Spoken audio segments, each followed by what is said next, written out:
उम्र को पहुंच जाती है और बगैर शादीशुदा वो घर में बैठी होती है। और कहीं ऐसे वालिदैन होते हैं जो बुढ़ापे तक अपनी जवानी को पूरे खत्म कर देते हैं, उसी बेटी की शादी करवाने में, उसी बेटी की शादी के चक्कर में, उसी बेटी के शादी के खर्च के चक्कर में। मगर तब पर भी वो बाप, वो बुरा बाप अपने उस बेटी की शादी के लिए उतना पैसा रुपया खर्च जमा नहीं कर पाते हैं। फिर उस बूढ़े बाप को ये भी अपने सीने के अंदर, अपने ज़हनो दिमाग में एक डर बैठा हुआ रहता है कि मैं अपनी बेटी को क्या दूं, क्या ना दूं, क्या सब चीजें दूंगा, क्या सामान दूंगा कि मेरी बेटी अपने घर के अंदर खुशहाली से रहेंगे, उसके घर वाले उसको टॉर्चर नहीं करेंगे।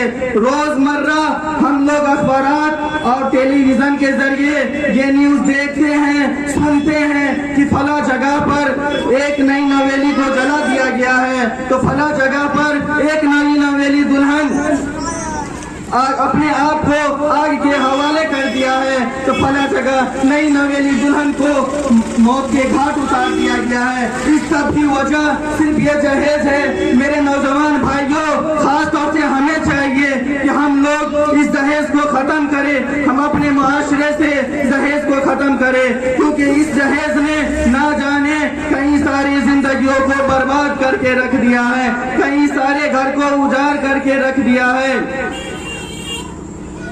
कई मर्तबा तो ऐसा होता है कि शादी के वक्त सब कुछ हो, बस कुछ पैसे या कुछ सामान की वजह से वो शादी तक रुक जाती है। उस जिसकी शादी होती रहती है, उस घर की बेटी, उसकी बाप इस सोच में पड़े रहते हैं कि ना जाने कौन सी ऐसी चीज मुझसे चूक हो गई है जिसके बिना पर मुझे आज ये दिन देखना पड़ रहा है। अरे मेरे मुसलमान भाइयों, जरा उस दौर को याद करो जिस जमाने में सहाबाए कराम सिर्फ ना कुछ होने की बिना पर सिर्फ कुरान की चंद आयत पर निकाह किए हैं। एक सहाबी रसूल नबी करीम सल्लल्लाहु अलैहि वसल्लम के पास आए और नबी करीम सल्लल्लाहु अलैहि वसल्लम से कहा कि ए अल्लाह के रसूल, मैं शादी करना चाहता हूँ। तो नबी करीम सल्लल्लाहु अलैहि वसल्लम ने कहा, क्या तुम्हारे पास महर के लिए कोई चीज है? तो नबी करीम साहबे रसूल ने नबी करीम सल्लल्लाहु अलैहि वसल्लम से कहा कि अल्लाह के रसूल, मेरे पास कुछ नहीं है। तो नबी करीम सल्लल्लाहु अलैहि वसल्लम ने उस सहाबी से कहा, सहाबा से कहा कि तुम जाओ, अपने घर में जाओ और कोई चीज तलाश दो जिसको महर करार दे करके तुम्हारी निकाह करवा सके। चुनांचे सहाबे रसूल नबी करीम सल्लल्लाहु अलैहि वसल्लम के पास से अपने घर गए और वो अपने घर में तलाशने लगे ताकि कोई चीज मिल जाए। मगर वो जमाना गुर्बत का जमाना था, गरीबी का दौर था, ना सहाबाए कराम के पास खाने तक के लिए कुछ मुयस्सर नहीं होते थे। तो साहबे रसूल नबी करीम सल्लल्लाहु अलैहि वसल्लम के पास वापस आए और कहे कि अल्लाह के रसूल सल्लल्लाहु अलैहि वसल्लम, मेरे पास कुछ भी चीज नहीं है। तो नबी करीम सल्लल्लाहु अलैहि वसल्लम ने कहा, क्या तुम्हें कुरान के कुछ आयत याद है?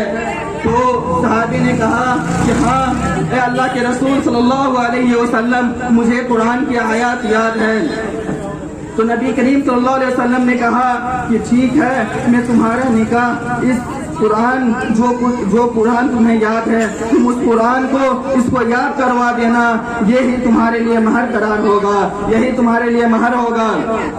मगर हमारा हाल ये है कि हम लोग अभी जहेज के नाम पर पैसा तो लेते हैं, मगर हमारे दिमाग के अंदर ये चीज नहीं आता है कि जो चीज हमारे ऊपर फर्ज है उसको हम अदा करें। ये जहेज तो सरासर हराम है, ये तो गला दबा करके पैसा लेना है। अरे मेरे नौजवान भाइयों, जरा आप लोग खुद अगर सुधर जाएंगे तो हमारा मुआशरा खुद ब खुद सुधर जाएगा। जब भी हमारा शादी करने का वक्त आए तो हमें, जब हमारे वालिदैन जहेज का मुतालबा करे तो हमें उस शादी से इनकार कर देना चाहिए। हमें कहना चाहिए कि हम शादी नहीं करेंगे जब आप जहेज लीजिएगा तो, क्योंकि उस बेटी के बाप की जगह पर आप जरा रह करके सोचिए कि उस बेटी का बाप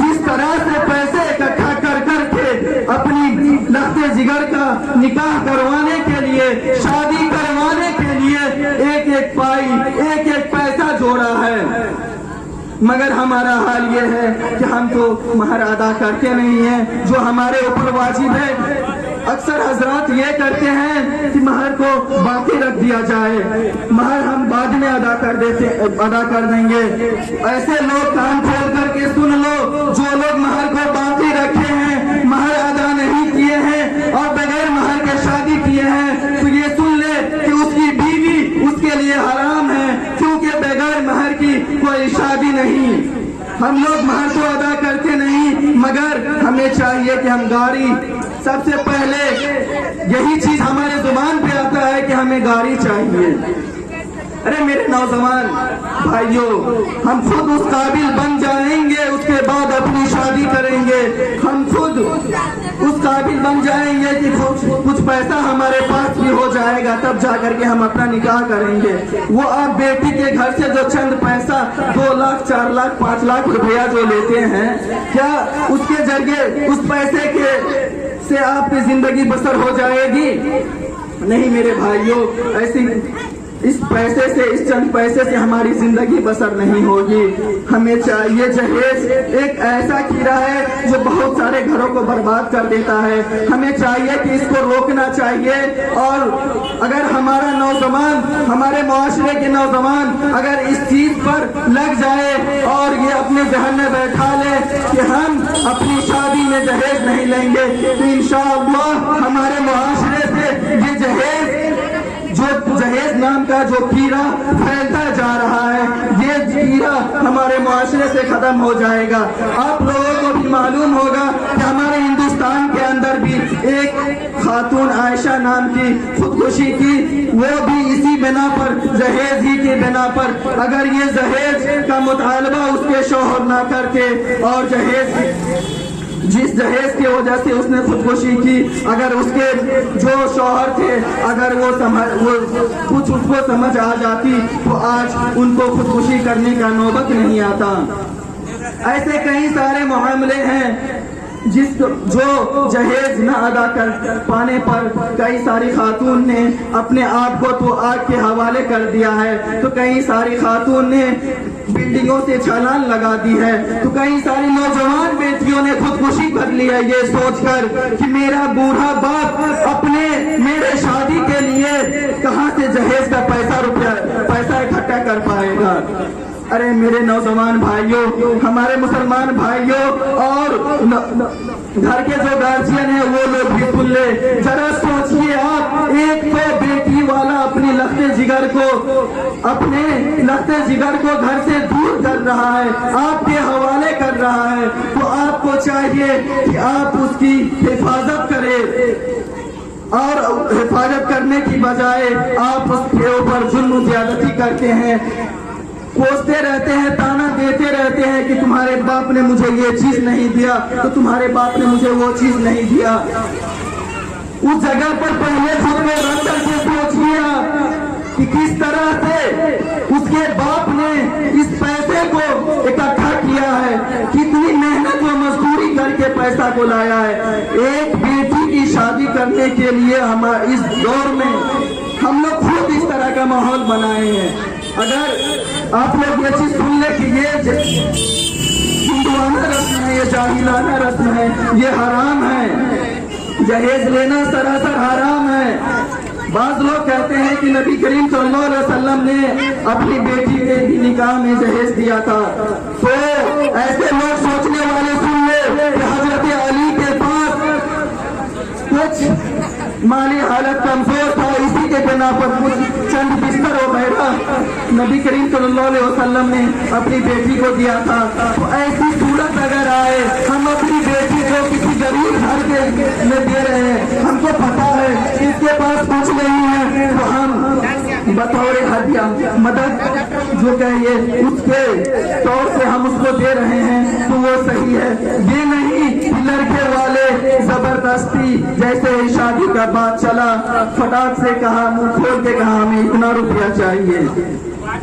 ارے جہیز کا مطالبہ کرنے والوں, پیسہ کہاں سے آتا ہے تمہیں بھی معلوم ہے, بس یہی سوچ کر کے ہم جہیز کا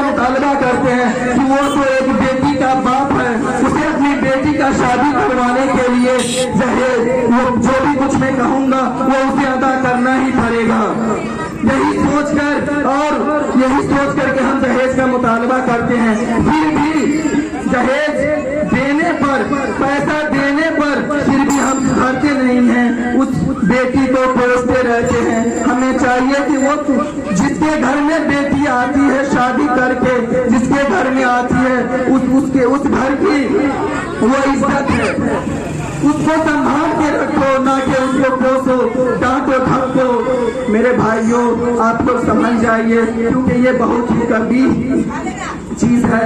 हमें चाहिए कि हम इस चीज को अपने मुआशरे से जड़ से ही खत्म कर दे, क्योंकि ये बहुत ही बुरी चीज है। क्योंकि जो लोग गरीब हैं इस दहेज को अदा नहीं कर पाते हैं, और मेरे जो कुछ भी भाई अमीर है तो वो ये सोच करके अपनी बेटी का शादी न करवाए कि मेरे पास इतना पैसा है कि मैं एकदम धूमधाम से पूरे गाँव वाले को खिला सकता हूँ, जो चाहूँ वो खिला सकता हूँ।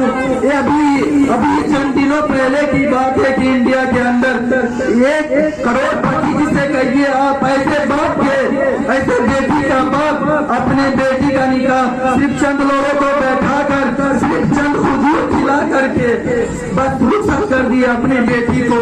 अगर वो चाहता तो बहुत सारे लोगों को धूमधाम से खिला सकता था, मगर वो ये सोच करके नहीं किया, क्योंकि मैं इस तरह करूंगा तो दूसरे लोग भी इससे ये सबक हासिल करेंगे कि इसके पास इतना पैसा होने के बावजूद इसने चंद हुजूर के आवाज में चंद हुजूर लोगों को खिलाकर अपनी बेटी का निकाह करवाया है। हमारे पास तो क्या इसके चौराने भी नहीं है हमारे पास। मेरे भाइयों, ऐसे वाक़यात बहुत है जहाँ पर कुछ न खाने पर सिर्फ निकाह करके ला लिया गया है। हमें भी चाहिए कि हम अपनी बेटों की शादी सबसे पहले अगर बेटे वाले सुधर जाए तो खुदा की कसम हमारे मुआशरे से दहेज पूरी तरह से खत्म हो जाएगा। लिहाजा मैं अपनी तकरीर को यहीं पर खत्म करना चाहता हूँ, क्योंकि वक्त भी काफी है। अल्लाह तबारक व तआला से दुआ है कि अल्लाह तबारक व तआला हम तमाम लोगों को इस दहेज जैसे नासूर को खत्म करने की तौफीक दे। और मैं अल्लाह तबारक व तआला से दुआ करूँगा कि अल्लाह ताला उन जो नौजवान बच्चों के बाप है, जो नौजवान लड़कों के बाप है, उसके अकल में ये समझ दे कि मैं अपनी बेटे का शादी जितनी सादगी से हो सके उतनी सादगी से कराऊं। और अल्लाह तबारक व तआला उन माँ बाप को जो बेटियों के बाप है उन्हें इस चीज की ताकत दे कि वो अपनी बेटी की शादी करवा सके। मैं यही गुजारिश करूंगा अपने मुआशरे से कि जब भी अपनी बेटे का शादी तय करें तो वो सबसे पहले उस बेटी वाले की जगह पर खुद को रख करके उसके बाद कुछ दहेज का मुतालबा करें। अल्लाह तबारक व तआला हम तमाम लोगों को इस बात पर अमल करने की तौफीक अता फरमाएं। आमीन। व आखिर दुआना अल्हम्दुलिल्लाहि रब्बिल आलमीन। जज़ाकल्लाह।